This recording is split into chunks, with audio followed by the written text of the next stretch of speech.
কালবেলা পত্রিকা একটি রিপোর্ট করেছে, একটি অসাধারণ বলে আমি মনে করি।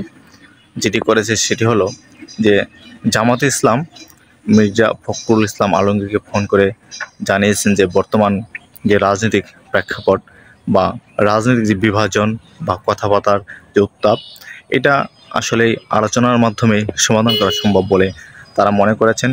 মির্জা ফখরুল ইসলাম আলমগীর বলেছেন যে আমরা বসে সিদ্ধান্ত নিয়ে আপনাদের জানিয়ে দেওয়া হবে, এমনটাই ব্যক্ত করেছেন এই কালবেলা পত্রিকা যেটা লিখেছেন। আমি সেটাই বলার চেষ্টা করছি। সেটা হলো যে আপনার এই রাজনৈতিক যে উত্তাপ, যে একজন আরেকজনকে যে দোষারোপ করছে, এটাকে নিরসন করার জন্য বা রাজনৈতিক যে প্রেক্ষাপট বা গণভোট আগে হবে না গণভোট পর হবে এ নিয়ে যে আলোচনা হচ্ছে, এটা অবশ্যই রাজনৈতিক টেবিলে বা আলোচনার মাধ্যমে সব কিছু সমাধান করা সম্ভব বলে আমি মনে করি।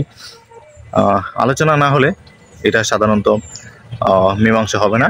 আলোচনার মাধ্যমে সব কিছু মীমাংসা করা সম্ভব বলে আমি মনে করি।